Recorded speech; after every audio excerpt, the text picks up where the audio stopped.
I went 4 weddings. I had 4 weddings. I had a month over in Eastern Europe for one of those weddings, and I still made the progress that I have made. Was it as fast as I probably could have done? No, but it came with the change in my relationship with food. Honestly, way better vacations because A, I don't have the guilt of like, oh, I really shouldn't eat this. Oh, and just like that mental tug of war that just, man, it wears you out. B, I felt a zillion times better.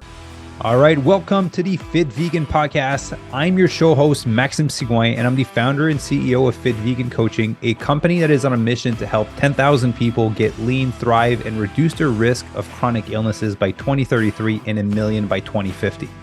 I believe that having a fit, healthy body and mind is the foundation to living an incredible life, and this is what the show will give you if you choose to listen and implement. Enjoy the episode and have a great day. All right, good morning, everyone, and welcome to another episode of the Fit Vegan Podcast. Today, I'm joined by a Fit Vegan superstar, Allison. Allison, how are you doing today? I'm doing great. I'm so excited to finally get to share all my thoughts and insights and all things Fit Vegan. Beautiful. Have you ever listened to any Fit Vegan success stories episodes before? Yeah, Maxime, I listen to like everyone. Every one of them? Okay, cool. So how does it feel to be on this side now? You're now a success story. I've been looking forward to it since before I decided I was going to do Fit Vegan. So I was like, I'm going to get to do that one time. So happy my time is here. Yeah, it's so cool because it's a thing now that members look forward to before like they actually jump on the program. It's like you guys messaged me privately like, hey, I'm going to be on one of your podcast episodes. And I'm like, oh, it's a thing that people want to be on the episode. So I'm happy to have you on. So, for the people listening, you were able to shift your body composition by 13 pounds, which looks like there's a huge difference in your photos from your before and after. Yeah. One of the big differences that we notice in your photo, besides like your legs, your butt, and your stomach, is your smile is a lot bigger on that last set of photo. Yeah. You're like very happy, very joyful compared to the first set of photo. You were happy before, but there's a significant difference in your smile. So today I want to talk about, what your journey's been like, if there's ups and downs, how you handled it. And so just so that people can have context as to like what your life is like now and what it was like before you started the program, because again, most people think that a lot of our members for some reason have nothing else to do besides exercise and eat healthy food. You have a life, you have patience, you have a lot of things going on. And so kind of mind just painting that picture for people as to why it was potentially inconvenient for you to start originally. So I graduated I started back in July, I believe.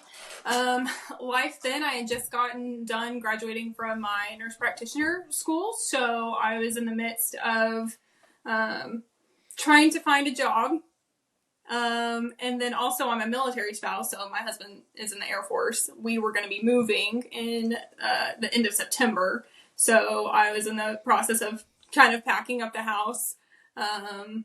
Finding a job, packing a house. That sounds fun. Finding a job, packing a house to move all the way across the country. And we were in New Mexico. And then we are now in Destin, Florida, which is beautiful, by the way. You should definitely come visit if you ever get a chance. Yes. But yeah, life was not well organized. And I, like pretty much everybody else that you have in this program, are very type A. I like control. I like my organization, all of that good stuff.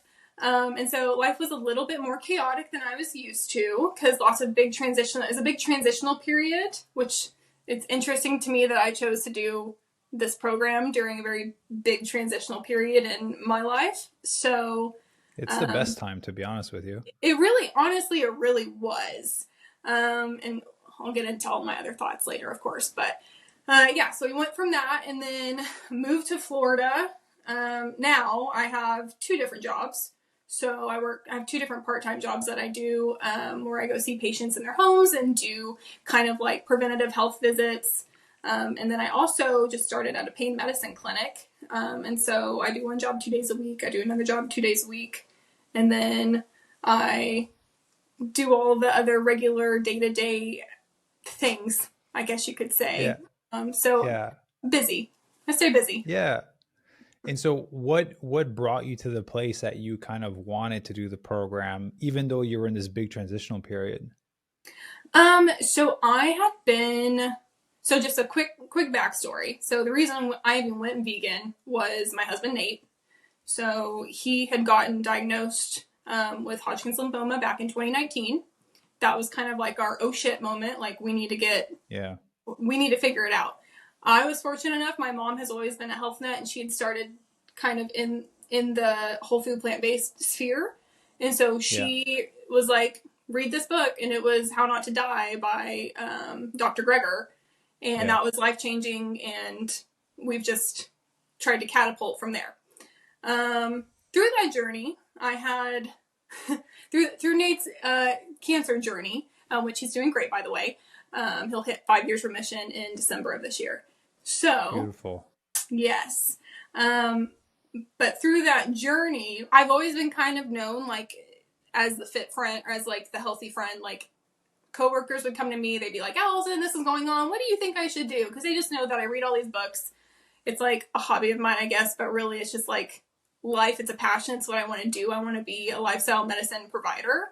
And so they, I've been that person, but I didn't feel like I looked as good as I should for how I was eating and what I was preaching.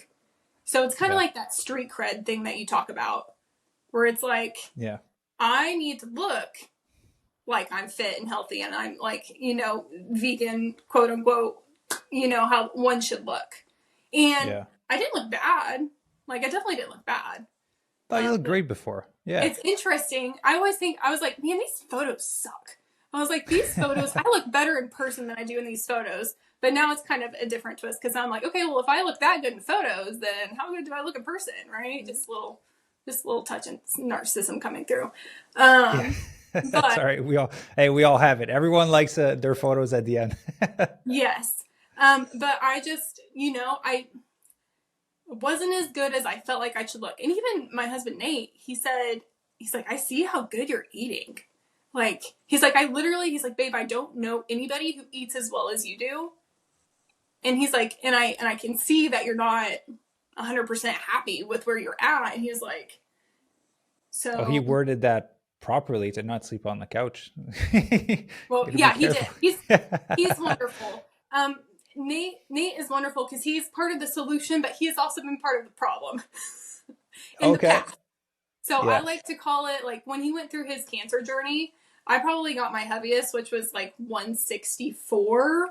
And it was also, I had moved a different cross-country move initially over to New Mexico. So I like to call that phase of my life my Nate weight. Because it's like, or you could call it love weight. I think a lot of people can relate to that, where you're in a new relationship. It's, it's good. It's true, unconditional love. And then it just kind of enable each other. And then it just starts kind of creeping, and it creeps. And then like you throw in like a life altering situation, and then like the stress. And then I know you can relate to the stress of being a caregiver. I put on weight too as a caregiver too. So I get it. Yes. And so, okay. So back to the Nate weight. I was my heaviest that I was at like the 164. Once Nate was well enough, he would go on his deployments. So it was really nice because when Nate wasn't home, I was able to control my situation to like near perfection. Right. And so I could drop that 15, 20 pounds. And then Nate would come home from deployment. And slowly but surely creep back up. Not back to what it was, but it would creep back up about like 10 pounds. And then he would deploy again, and then I'd have total control. Yeah. And I'd get back down here where I wanted to be. And then he'd come home and then creep. So anyways, I was just like tired of that. And I had been watching some influencers, like some fitness influencers about like body composition programs. So I wasn't like unfamiliar with kind of how that was going to work, like the structure of it. I just hadn't seen anybody that was whole food plant-based, and that's what I wanted. Yeah. And I had come across Adam Sudd because I follow him. Yeah. Anyways. And you had been on there, and so I clicked, and then I followed you, and then you're very prompt, and you messaged me, and you were like, hey, I saw that you followed me, and then, here I am. 7 months later, 8 months, something like that. And here we are. So how how was it for you to get this started in a big transitional period? Because a lot of people, would potentially wait until they're more settled. And so for you, Mhm. how was it to kind of start the program and ultimately not necessarily change up your nutrition because you were somewhat whole food plant based already? Yeah. But how was it to kind of include the exercise and maybe the different structure of nutrition? So it was good because what it made me do, and it didn't stretch these muscles for me, these mental muscles for me initially at first. Because at first I was very like, I was still over in Clovis. I had my kitchen, I had everything set up, and I had like a good controlled environment. There's not really Yeah. many great places to go out to eat there. So like we didn't go out to eat. Yeah. And then Nate was gone for a month on a TDY. And so then I had even more control initially. So for that portion of time, it was good. And it was kind of similar to previous, but having the structure of the workouts in there really made a difference. And then honestly, having the protein was a difference. And I never thought I would say that out loud, but it makes a difference. It makes a What huge was difference. what was your relationship to higher protein consumption on a whole food plant-based lifestyle before versus now, and like what are the differences that you saw? So before I was doing Fit Vegan, I was doing very much like starch solution, Dr. McDougall, kind of very low fat, high carb, just like moderate. It really wasn't even tracking protein. So I couldn't really even tell you. I Yeah. think now I was probably hitting less than 50 grams a day if I had to guess Yeah. how many beans I was eating. And I think those programs are fine. I think it's all about what is your goal, Yeah, they're right? again. Some people think that I'm against all of these doctors. I Mm-hmm. love all of them. I Yeah, am for them. Their goal is health, right. not body composition and Longevity. health. Right? Yeah, Disease exactly. reversal. Yeah. And I Yeah, think that those are great. And like, there is certainly a place for that. Like, I think my dad, he had quadruple bypass surgery, and I think he probably benefits significantly from doing a low fat style of eating in the whole food plant yeah, based. For me, I'm young, I'm 29. I didn't need that. That's not my goal. My goal was to look great. yeah. Well, And so, ultimately, do it on a whole food plant-based diet so you stay healthy. yeah, yes. Yeah. Uh, So, what's the difference you notice with kind of just ultimately just increasing the amount of protein you were consuming? so initially, the cravings. So like anytime I'd start, like Nate would go on a deployment and I'd have to restart, like that first 2-3 weeks of it, like you're really like exhausted from fighting all of the cravings that you're having for all of the things that are Yeah. not gonna help hit those goals. And so what I noticed was I wasn't craving all this shitty food that I normally was when I would start, you know, redoing Yeah. redoing the stricter diet. And so And that so, was like a light bulb. yeah. So, And help with satiety and craving ultimately. yes. And then something else happened too. And I can't contribute it totally to the protein intake. Um, because but I think I'm going to for me. Because to me it Yeah. makes sense because nothing else really changed. Because I was still eating like predominantly whole food plant based, like try to hit that like Simon Hill 85%, 90% whole food plant based most of the time. Yeah. But I was a chronic napper. I for my Okay. entire life have napped 1 to 2 hours on any day that I could be home in the afternoon. That's going back to like elementary school. I have been that way. Okay. And I don't do that anymore. And I didn't like it stopped within like the first month of me doing the Fit Vegan program. That's awesome. So you gain, obviously you have more energy, but you gain an hour or two back out of every Yes, day. yes. And for somebody who has a long to-do list every day, like that's incredible. But that Yeah. was I was not expecting, and that has been like one of the biggest benefits was that I can lay down in the afternoon. I almost think it's like a habitual thing in my brain. Yeah. Um, but I might fall asleep for like 5 minutes and I wake back up. Yeah. So first of all, I thought you were gonna make a joke, say like, I don't know what it was. It was a protein, but I built these incredible biceps throwing the first. I thought that's what you're gonna say. Yeah, he's got great biceps. But Um, no, that's crazy. So would you say that when Nate would go on deployment and you would kind of start a process to lose the weight, would you say that you're pretty aggressive with your calorie deficit? Because our calorie deficit is not aggressive at all, right? Like you're still consuming like just Mhm. a ton of food. Would you say that that potentially would be the difference also? I think so. I think so. Because I was doing like the big, huge bowls. Like, so primarily veggies and then like usually some rice, probably like a cup of rice. And like Yeah. I would do, I would do that for lunch and it was delicious and I enjoyed it and I got lots of fiber out of it. Yeah. But yeah, I think ultimately I was in probably a more severe calorie deficit that entire time. And so when Nate came home, it didn't take much for me to Yeah. just For you, just you to breathe. fall back into it. Yeah. Yeah, which is understandable, right? If you cut your Mm-hmm. food by a lot for an extended period of time, at one point your body's going to have that like stronger craving to just Yeah. want some form of energy. And if junk food is available, then that's what it's going to go for.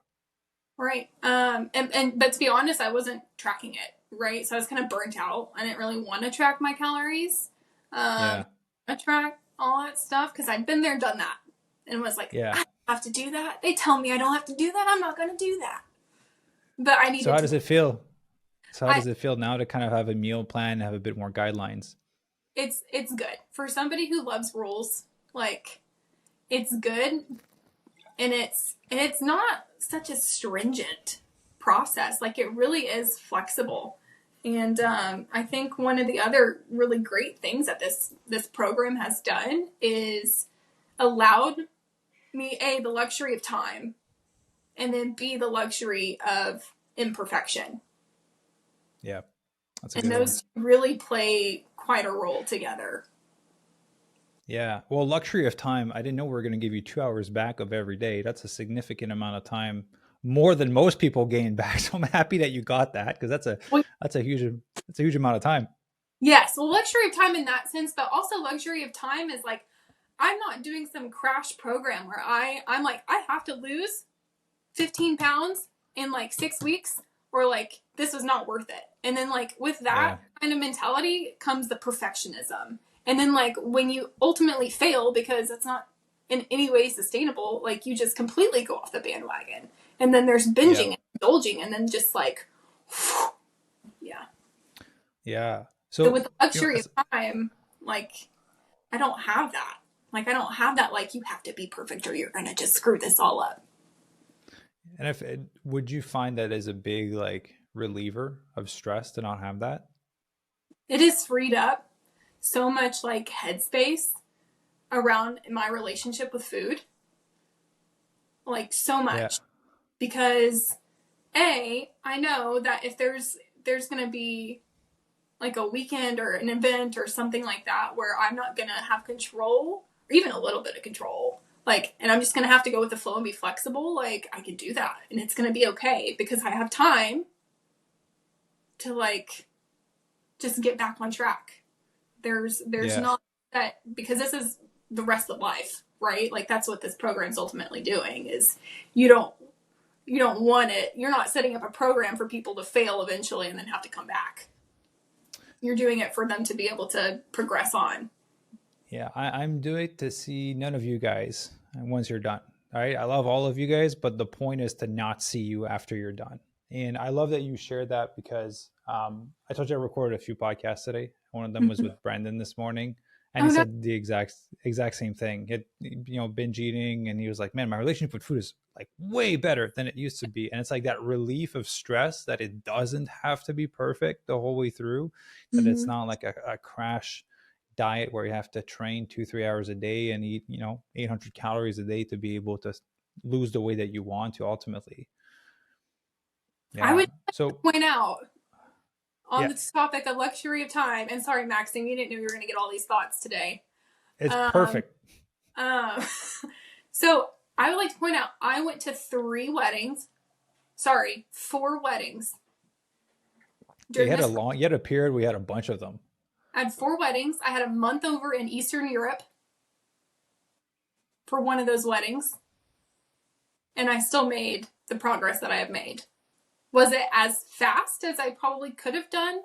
No, but it came with the change in my relationship with food, and honestly, way better vacations.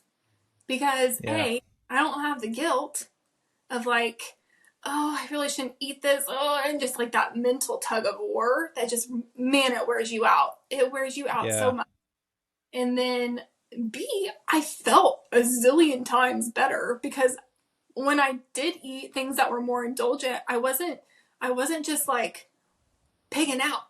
Like I wasn't just shoveling as much as I could because I wasn't ever going to eat it again. Or I Yeah. wasn't going to eat it again for a really long time. Like I I had tastes of it until I was like, okay, I'm good. I actually don't want any more. And that happened more often than I was anticipating. And so therefore I wasn't bloated the whole weekend. Yeah. I didn't come home feeling like a balloon. And that was wonderful. I was able to enjoy my vacations because I didn't feel like shit. Yeah. Well, I'll be honest, if you talk to the majority of people going to 4 weddings and 1 month abroad, most people would put on like 10, 20 pounds during Uh-huh. that period of time. And in the meantime, not enjoy themselves and beat themselves up internally about the bad choices that they're making the whole time that they're there. And so I'm really happy that it freed that up for you and allowed you to enjoy yourself while still make some progression. Right. Oh, and let's not forget adding in the cross country move where I didn't have a kitchen for like 2 to 3 weeks. Yeah. So let's cover that for fun. How did you handle that? Because most people, not the people in the program, because all amazing, but and the people that aren't in the program, they're potentially struggling and they Uh-huh. have access to a full kitchen, and life is normal to a certain extent, and you managed to continue to do it even while you were on the road. So how did you navigate that? So to be honest with you, initially, like that's where my mental shift kind of happened to where I was like, the perfection Yeah. idea cracked. Because I was like getting so frustrated. And I felt bad for Nate because I was kind of lashing out at him. And he was just like, what do you Yeah. need? How can I support you? Yeah. Like, what do you like? Where do we need to go? Like, what do we need to do? And so initially, that was kind of, it was difficult. But once I figured it out, PB Fit is my best friend. I Yeah. can't stand protein powders. I've tried so many, and I want to like one of them, but I can't do it. PB Fit Yeah. has been my savior in this process. So lots of apples and PB Fit. The dry roasted edamame, really great Yeah. snack. Really, really good for the protein. Um, just honestly, you just have to have like some staples. So like Yeah. getting veggie sushi from Publix or wherever. Or I would get like the little spring onion ramen packets and I'd get a block of tofu and I'd get like my Bragg's liquid aminos and I'd marinate my tofu, stick it, in there and then just heat that up and eat it. And that was good. So it was certainly manageable. I don't look back and feel like, God, what an unmanageable time. What a miserable time. Like I did it, Yeah. go out to eat and things weren't perfect. But honestly, during that time too, there were days where I was like, I'm going to do the best that I can. I probably am not going to hit my protein goals today, but I can get pretty close to my calorie goals. And that's just going to be good enough for today. And this isn't going to last forever. I have the luxury of time. So I'm going to do the best that I can and I'm going to keep doing my workouts. And we're just going to Yeah. power through. I think that's such a beautiful thing for you to say, that I'm just gonna be okay with it and for it to be fine, because Mm-hmm. you know and I say this with full respect because I am as well. I know how type A you are. I know how type A I am. I know how type A Brendan is, how people in the program are. And so for people like us to say that, right? Because there's probably people listening that are type A as well. They're like, I can never get to that place. You can, right? Like there's a journey, there's a process to get you to this place. And I love how you said it's like the stress, right? It just comes off of your shoulder. You're able to Mm-hmm. enjoy yourself a lot more versus stressing over the perfection of it. Um, I love to ask you in like the three main areas, right? So there would be more like your health type of energy, your body, and your mindset. what are some of the differences that you've noticed in yourself since you kind of started? We can just start with mindset, and then we'll move to like more fitness, body, and then kind of health. Okay, I think I actually had told you this one as far as the mindset goes. I think I told you this one back early on when I started. Something, it was like just a phrase that kept coming to me, and I think it's really just carried me through. And that phrase is, which I think I made up the second half of this phrase. Okay. It is that patience is a virtue and instant gratification is a nagging bitch. You definitely made up the second half of that one, but yeah, I get the message. And I've kind of kept that in the back of my mind, because what it does is it allows me that space to know that, like, the consistency of just doing the best that I can. And Coach Sarah really just drove that in too. And yeah, she's I'm good at what she does. She's great. I'm going to admit, she wasn't what I was expecting. Like, talking to you in the intro call, I was like, okay, he's intense. So, like, this is great. Yeah. Like, we're going to be intense. This other coach is probably going to be intense too. And, like, she's just going to tell me, like, get your shit together, Allison. And wasn't that at all. Like, but in the best way, right? Like, she was very much like, just take a second. Like, it's okay. Like, you weren't perfect today. It's okay. Like, just win, like you guys say, win the next meal, win the next workout. And it was like more of a nurturing energy that I wasn't expecting, but I actually think is going to do me better for the long run. Yeah. Can I share with you why I do that? Yeah, go ahead. So I'm purposefully more intense at the beginning before people come into the program to make sure that people are actually ready to do the work, right? Like, to me, I don't, it's not like, obviously this is a business and it needs to run, but it's not that I need money to come in. Like, I really want to help people transform. And I have no care for someone to just pay for the program and do nothing with it, right? Like, sometimes I remove people from the program for that reason. And so I'm more intense up front to make sure that people actually want to do the work. And if you can get through that, then you'll have the most loving, nurturing experience inside of the program. And so, yeah, it's funny that you pointed out and you noticed it, but yeah, it's on purpose. Yeah, just like mindset wise, I'm curious, like, what shifted for you? Once again, like, the just being able to succeed outside the realm of perfection, and knowing that there is sexiness in the simplicity of just showing up, doing your like 30, 45 minute workout, getting your steps, and eating your food. And, like, that's straightforward. Be that simple. Like, it doesn't have to be some complicated, like, physics formula. Like, it can really just be that simple and you get great results. Yeah. And so, that's why, like, coaching is simple. Like, obviously proper structure for your training to make sure that there's progression. Same thing with your nutrition, make sure it has the right proportion, but the basics in terms of actions work. What we're here for the majority of the time is to help you deal with what's in between your two ears and to remove yourself from your own way so that you can continue to move forward. Yeah. And then just one last thing on the mindfulness or mindset. Like, I think I had shared with you guys in the group that the break room table. Yes. Yeah. I remember that. I was gonna bring it up. Yeah. So you can share that with people. Yeah. So, like, at this pain medicine clinic that I work with, they're super nice people and super great. And honestly, this is probably in every break room in every office across America. For sure. Who knows? There's just always like, somebody's always bringing something.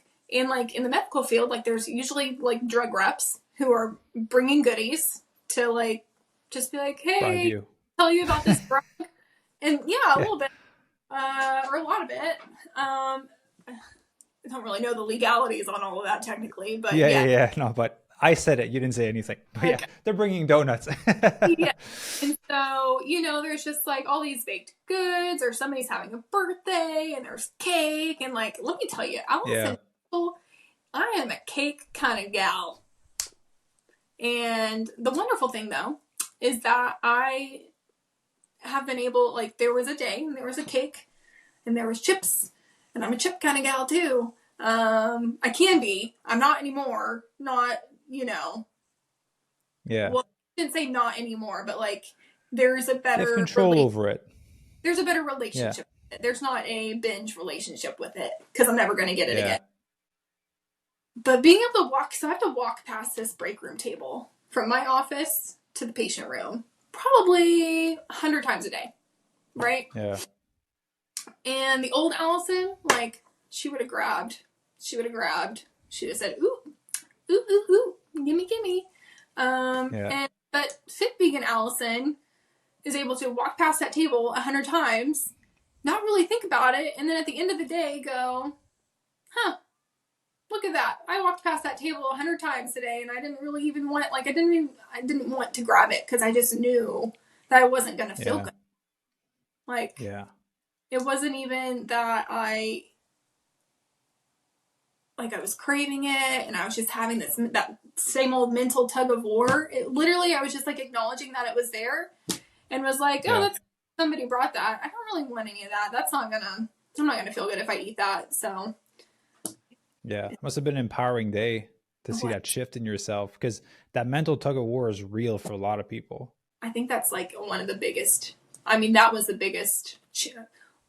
There were several big changes for me, but that was certainly one of the biggest changes because me and my mom have talked about this too. Like, my dad, Nate, like, they're just like, how do you just think about food all the time? Like, don't you ever get started thinking about food all the time? And me and my mom are both just like, you think about food all the time? And she was like, yeah. And I was like, I think about food all the time. And I was like, yeah. So it's very, like, so freeing. So Yeah. freeing to not even really think about it. Acknowledge it, recognize it's there, but it's not taking up all that headspace and energy all day long. Yeah. You know, you made me think. I saw this video the other day of a guy that was more like into fitness that was in the break room, and there was a Mm-hmm. box of donuts. He's like, you know what? I'm going to do a service to everyone here. And he starts taking one bite out of each donut. He's like, now no one can eat them and everyone can stay healthy and fit. Yeah. So Well, I don't know. it, I'll never work at a corporate job where that would happen. But if that was, yeah. I would do that. Just take a bite out of it, then just, yeah, it's done for everyone. Well, and it's not even just the craving side of it too. Like, there's just the social aspect of it that really, and it's hard. Like, the social aspect is, you have the craving side and you have the social aspect, because even, these people that I work with, they're wonderful and they're so nice. I'm like, here, Allison, don't you want some? And you can't help it. Like, there's that joke that, like, it's like, oh, how do you know if somebody's vegan? And it's like, oh, they're going to tell you. Yeah. And it's just because food is such a central part of our, like, just everyday lives that it inevitably just comes up, and you can't, and you're just like, oh no, I'm okay. And they're, are you sure? Why not? Like, don't you like this? Don't you like that? And it's like, I actually don't eat, like, meat and dairy really at all, usually. Yeah. You're trying to And get they're like, around not saying that you're vegan. yeah. And they're like, oh. And they're like, why? And then I'm like, it just makes me not feel great. And Yeah. then I really try not to shove it onto people. But if they're curious and they keep asking me, then I will Yeah. divulge. It's So like, stop it. You're going to make me say the word. Don't you're gonna stop make me. asking me questions. If you want to go down the rabbit hole, you just let me know. Yeah. I'll hold your You hand know, and we can go down together. But what's funny from a societal standpoint, what happens in those offices, corporate jobs, and whatever it may be, it's the same thing that happens in relationship, right? Like, mm-hmm. I don't know, man, when Ivy and I were back in Canada, we kind of like gained a bit of weight as well. It was cold, so we just bulking up. But Yeah, if I wanted something, I would be like, hey, Ivy, do you want some of this? And then she would have it, and then I wouldn't have it alone, right? And that's what happens in relationship all that. It's like, I want to yep. order pizza. Do you want pizza? You want pizza? Well, I kind of want pizza too, right? And then you both order pizza. It's the same thing that happens in the office, right? Like, hey, we brought some donuts for everyone. You want donuts, but if other people are eating donuts and it's okay for you to eat donuts, it's like Mm-hmm. justified now. Yeah. Yeah. So being able to catch these games is really important. Yes, and me and Nate relate to you and Ivy on a very, very similar level, because Nate will be like, "You're trying to sabotage me. You're trying to make it my fault that we're eating these things that Yeah. really." It's Ivy every night. There's a vegan sushi spot around here. She's like, did you say you wanted sushi tonight? I'm like, no, I Yeah. didn't say that. I didn't say that I want sushi. They're so expensive. I'm not eating this shit every night. Yeah. So we covered the mindset piece. So from a physical standpoint, what are some changes that you've noticed in your body as you kind of shifted the proportion of your nutrition, as you kind of changed the way you're working out? So a couple things. First is my little double chin here. That's why you see me There's no smiling double chin. big, and there's not anymore. Yeah. Nate, in a very lovingly way, and he is a wonderful husband, and I do not deserve him. But we joke with each other. We poke at each other, and he was just like, "Your little gobbler's going down." And I was like, "I That's one way know, to put right?" it. I was like, "My face is slimming out." But yeah, so like honestly, that was one of the first things that I started to notice was just when I would smile, I couldn't see that second, and I've had that forever. Like I got made fun of for that in junior high. Like it's been there a while. We're good friends, but I'm glad it's Yeah. gone. But that's Yeah. part of why I was smiling so big in those photos because I wanted to see how big I could smile and like where that Yeah. thing would go. Also, I just think people look so sad. They look so sad in their before and after photos, like especially the before photos. So I don't know if you Yeah. noticed, but I'm smiling in every single photo because I didn't want to just look so You are. sad. Yeah, it's to me it's funny because some people do make that effort to smile in the first one, and some people are just standing straight to like, Yeah. screw this shit. I don't like that I have to take this before photo. But then when they get to the end and they're like, they look incredible. Yeah, it's a big smile on their face, and they're like, oh my god, I look miserable before. I'm like, yeah, but it's a true statement of how you felt back then. Mm-hmm. Yes. And then let's see. Another thing that I noticed, like physically, is my butt and my thighs. That is where I Yeah, carry my. That is the first yeah, place it goes up, and if I'm lucky enough, that's the first place it leaves. I don't know if you can tell, but in my photos, which I'm cool with you sharing them, I don't care. It goes from a square to actually being yeah. like peach again. Yeah. No, you can see the difference in your leg and your butt and in your stomach for sure. At first, I'll be honest with you, when I started coaching, I was so weirded out because it was like I got a bunch of photos of, people in their bathing suit, but I'm used to it now. So it's it's part of it. But yeah, you definitely see a difference in your butt and your legs and your Yep. stomach, and definitely your arms for sure, and your face Yep. too. Mm-hmm. Well, and it's good because Nate's very good about giving me positive feedback. So he just like is my ultimate hype man, and he's just like, "Oh my Yeah. god, hers is a sexy skinny wife." He's like, "I've never seen your thighs look this good. Like, there's no gap." I was like, "I do drop Yeah. food more because I don't have anything to catch it. Yeah. Like, I do. So that's the only bummer, I Yeah, it'd guess." be Yeah, I think it would be a really fun dinner if Ivy and I and you and Nate would have a dinner together. I think we'd have a lot of fun. We Ivy actually, and I make very similar jokes.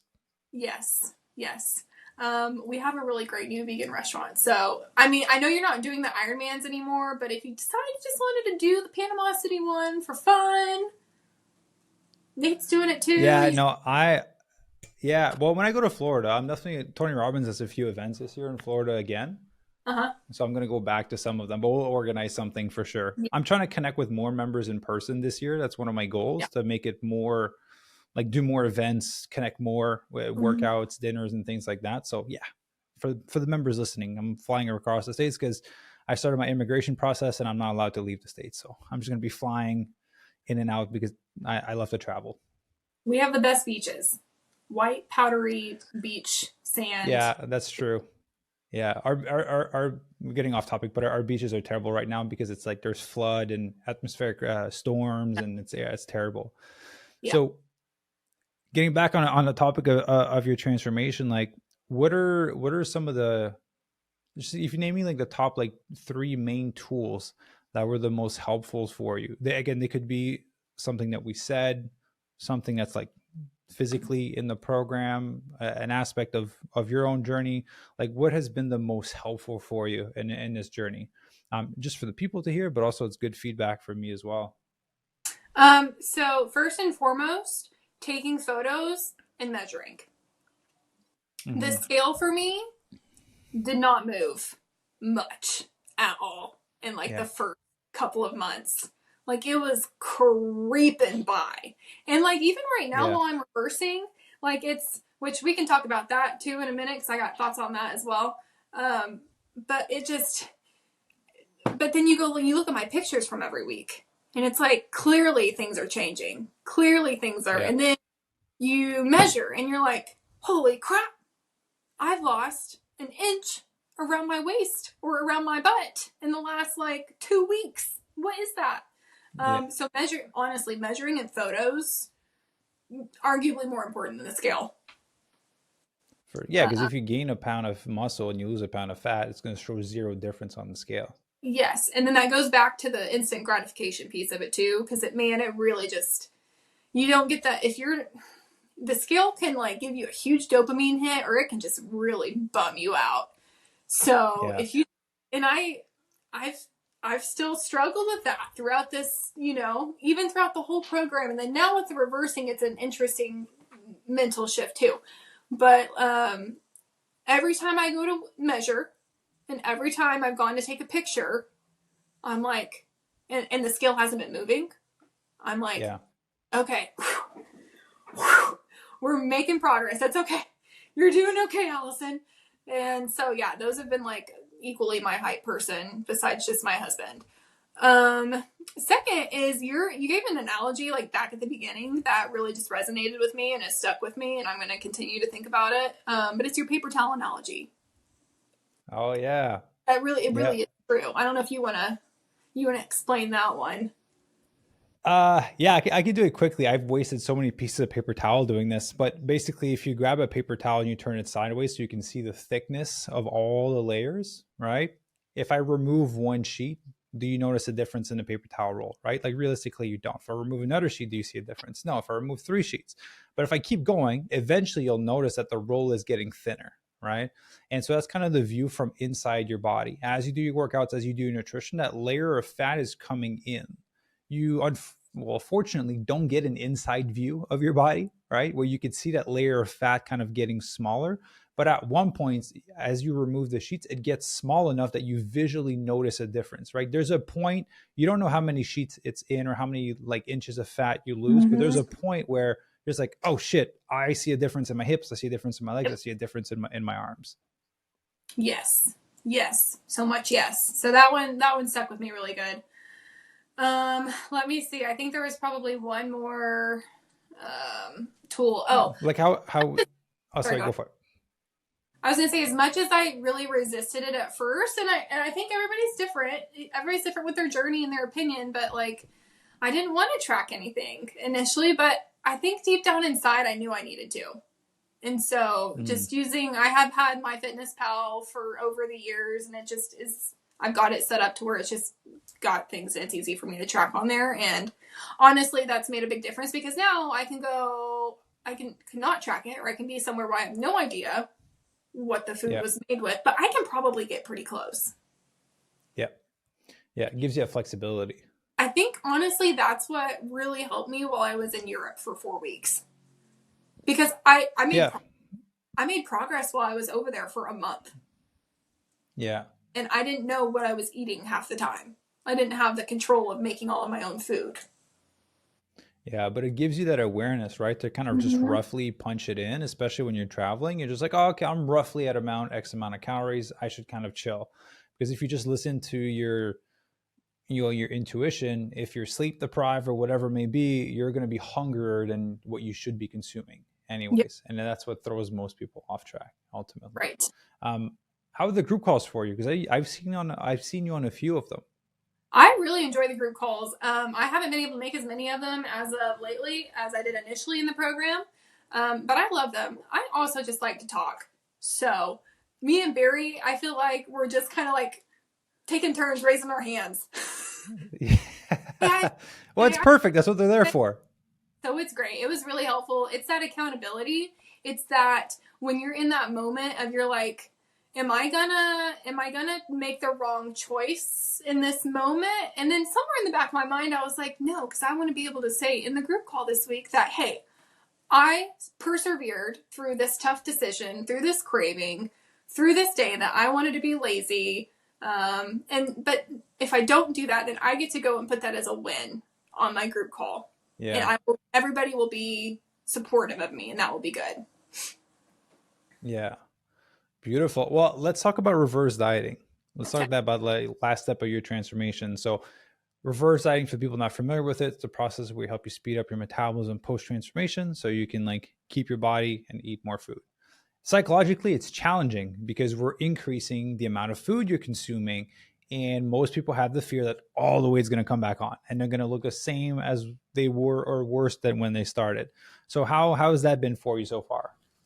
It's been different. It's been Yeah. a little bit of a mental exercise that I maybe wasn't anticipating. You almost, like, for me, I'm finding, because like I have to shift what gives me joy in what I want. I know you can't technically like control what gives you a dopamine hit, but like seeing the scale continue to progress downwards, which it still does a little bit in the reversal, but I think I'm getting to that point now where it's probably not going to. It's probably going to stay, and so it's a real like almost. Well, I can't say mind fuck on your podcast, I'm guessing. You can say whatever you want. We'll just keep this clip. It's perfect.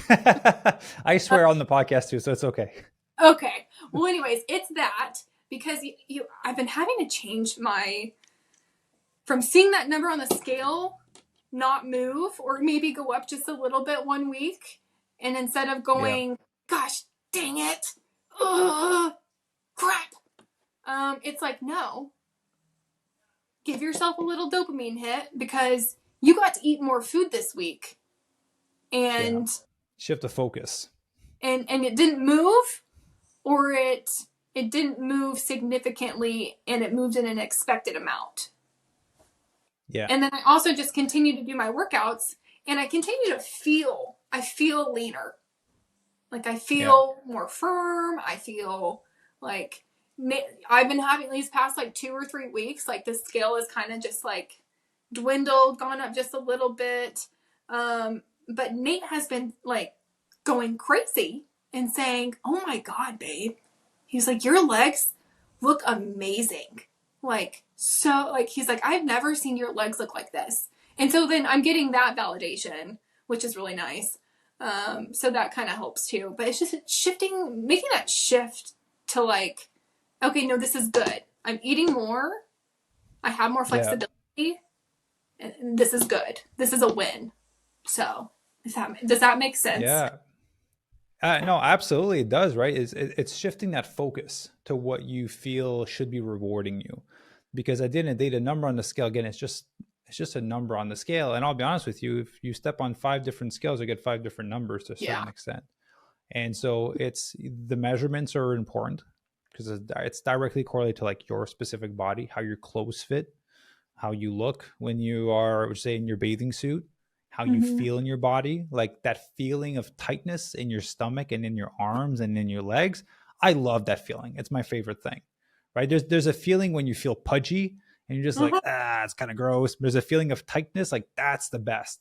And so like those, it's moving outward towards those metrics of success when you go into reverse dieting, because like, I'll be honest with you, the number on the scale doesn't matter to anyone, right? Like you said 162 pounds earlier when you were at your heaviest. Yeah. To someone that is severely underweight, to someone that is severely overweight, right? Like it just, everyone's so attached to a number, but it means nothing. And so I always like to tell people, if I could snap my fingers, give you the exact body that you want, and you get to consume a ton of food, but you're 20 pounds heavier than the number you have in your head, would you be happy? The answer should be yes. Because I literally gave you everything that you wanted to besides this stupid number on the scale. Yeah. Right.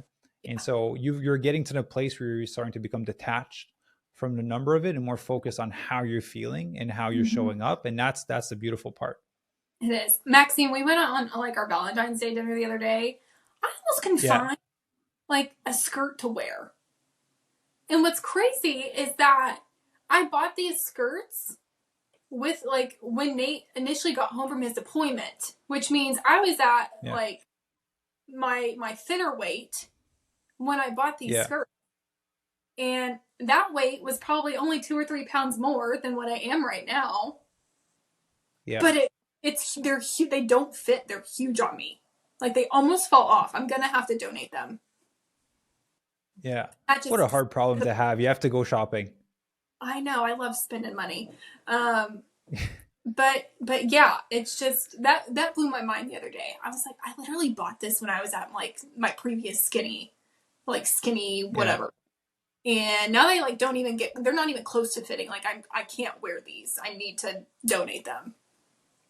And that was a Yeah, there's a great. difference between skinny and fit, Yeah. right? And that's all. We had a lot of people tell me that. It's like, hey, I used to weigh X, but I was doing a ton of cardio and I was like severely under eating. I wasn't eating the protein, like typically what people do in society when they want to lose weight. Mm-hmm. And then when we get near that weight, they're like, God damn, I look so different. Yeah. I look so different at this weight. My body feels different. It looks different. Um, I'd love to ask you any piece of advice that you may have for people that are listening. So we have a lot of people that listen that are current members, people that are on their journey, people that are considering being on the journey. Like from someone that's gone through that is now into reverse dieting, what is a valuable piece of advice that you can share with them that you wish you would have had to help you kind of on your journey from the start? That's a good question about what I wish I would have had. Let me think Or about just that. that you would share to yourself, if you already had the opportunity to talk to you on day one.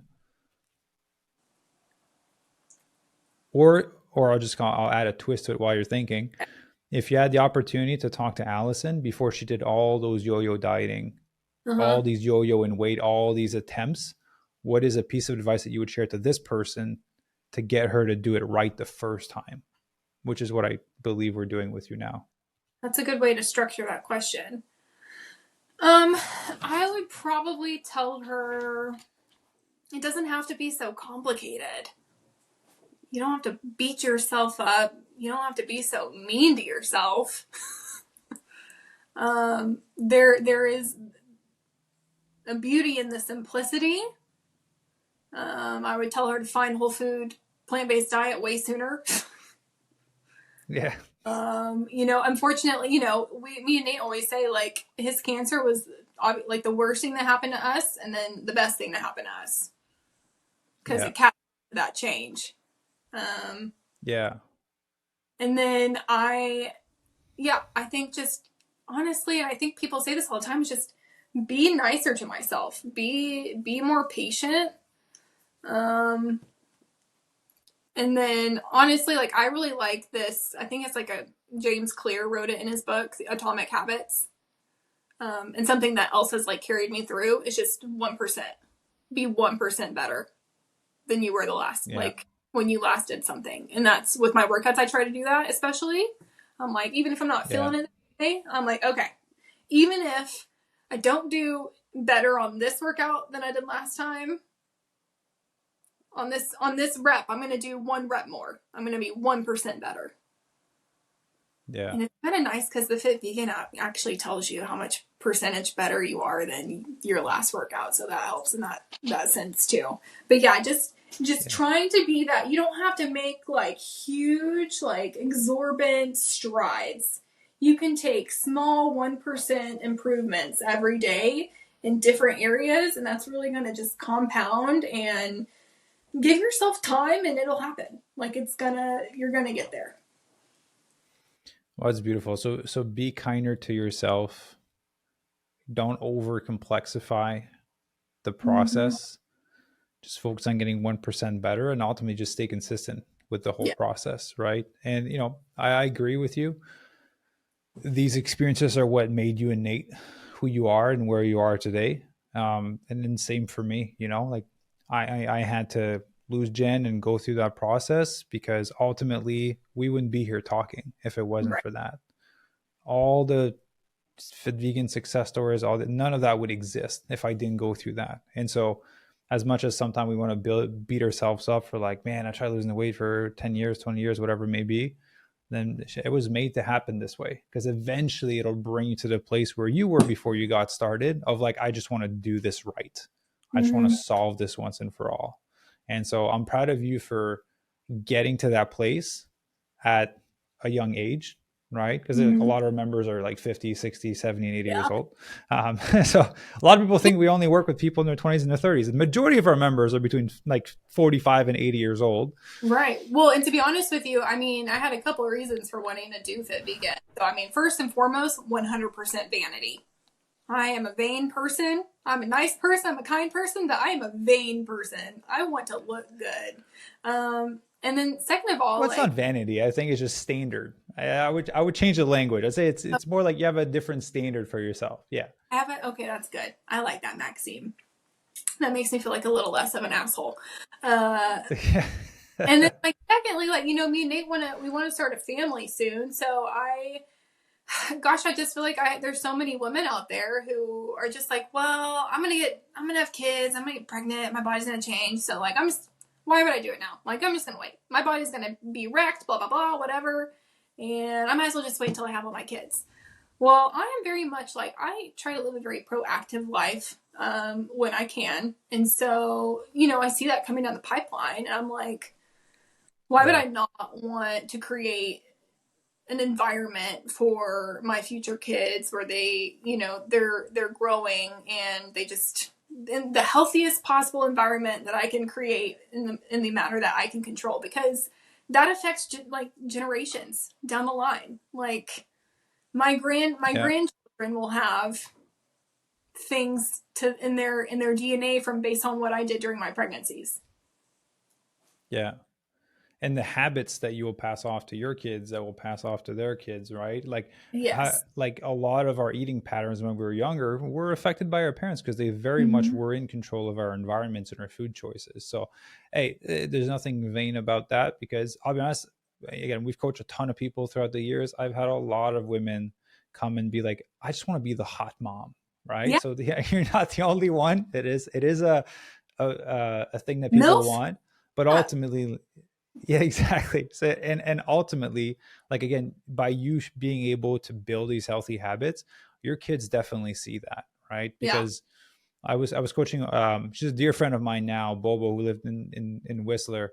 I would go and train her in person from time to time. We were just really good friends, and her daughter would always come in, and Mm-hmm. she would do the animal flows with us, and she would try to do the curls, and she would try to do the pull ups. I was like, that's so cool. And she's like, she only started doing that when I started doing it, right? Uh-huh. And so like there's so much impact of you leading by example. So it's beautiful that you're taking that on now. Yes, and that actually just leads me to reason number three, which is actually, I think, the most important, is goes back to the partner thing, right? Like and you probably, I mean, you understand this too. Like as the caregiver, like you almost feel like, don't get me wrong, like I can imagine being the person that is ill, but as the caregiver, Yeah. you have even less control of that situation because it's not you that it's happening to, and you can't shove food down people's throats. You can't make them do certain things. And so I Yeah. almost feel like pressure, but it's good and I want to.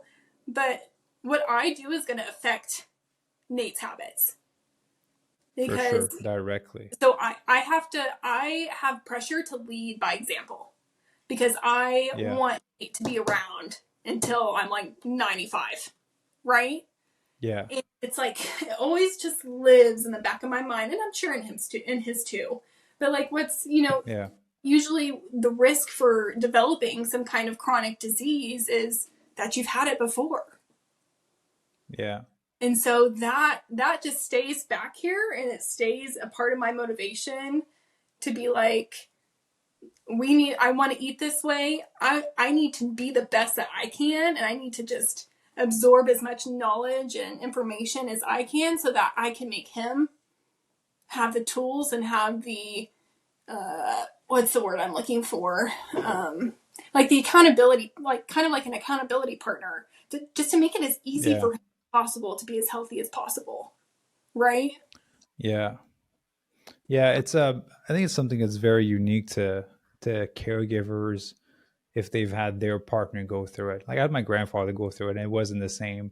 But yeah, like there's a sense of powerlessness that Mm-hmm. comes from it. You're just like, man, I wish I could just yank out that cancer and just get rid of it. And but ultimately you can only lead by example. And as much as sometimes it sucks, you do have to be the strong one. You sometimes have to be the bigger person and be like, man, I really want to eat all this shit food, and I really want to not exercise, and I really want to sleep in, but I Yeah. can't because I have to lead by example. And, to me, I had a slightly different outcome, Yeah. and now with being married to Ivy, like, man, I don't want to go through this again. Yeah. And so to me, I make sure that like my home is top notch so that either one of us don't have to deal with any of that. Right. And I'll be honest, it comes from a place of trauma, 100% Yeah. know that. But at the end of the day, like when you've been through something like that, like, yeah, man, you got to lead by example, because it's in the back of your head, whether you want to or not. Yeah. Yeah. It's just, Yeah. it's always there. It's just the what if that it just lives, and you're like, I have to do everything in my power to be better so that it's as easy as possible for them to stay healthy. Because I do love my, Yeah. and I actually don't just love him. I like him a lot, and he's my best friend.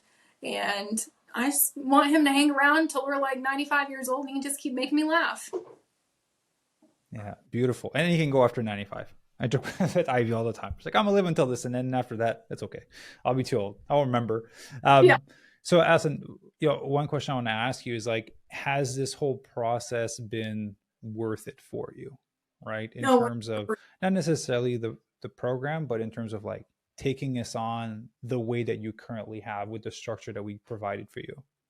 it has. And I'm not going to lie to you, Maxime. When I first started, I was just crunching the numbers, and I was like, okay, like, yeah, I'm going to do this. I'll easily be able to get to this in like 6 months. Like 4 months, 6 months, like I can crush it out. Like it's going to be good. And that's just not how life works, right? Like, what did I do? I had 4 weddings. I moved across the country. Like, that's just not, but you're never going to find a perfect time. Worth it, 100%. It's a small investment to make compared to the lifetime of healthcare potential expenses that could come down the road. For example, luckily Nate is in the Air Force, active duty, everything was paid for, but his care, and you know how expensive it is, but his care was over $500,000. And that was just for like 3 months of treatment, because luckily we caught it in like a middle-ish, early-ish stage. Yeah. That much. Which is crazy. But I mean, like, the cost of healthcare in America, like, it's so expensive. I go and I do these home health risk assessments on people, and I've probably done 400 to 500 of them, right? So after you've seen that many people over the age of 65, you start to notice some trends. Number one trend that I've noticed, just this is off topic, but like, do not ever smoke. You will look like you were 80 years old when you were 65.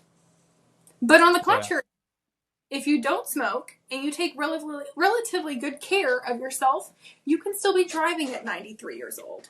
You can still be living by yourself very, very independently and healthily at 93 years old, and have a great quality of life and not really have to go to the doctor, not really have to take medicine, right? Like, obviously that's more anecdotal, but we have the blue zones, so I'll leave it up there. Well, it's all in our power. Like I was telling you, I just recorded with Darren Oline before this.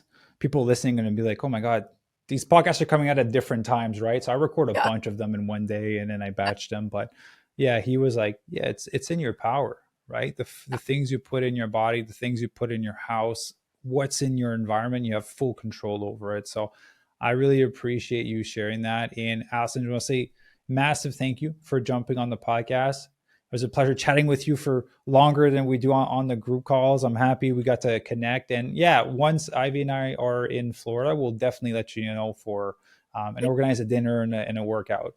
Yes, please do. They would love that. Beautiful. All right. And so I want to say for everyone listening, thank you very much for tuning into the episode. I have a bunch of free gifts for you in the description down below, whether you're on YouTube or podcast. So be sure to go grab those. So just tools to help you on your transformational journey. Again, absolutely for free. I just want to help you get better. And we'll see you guys in the next episode.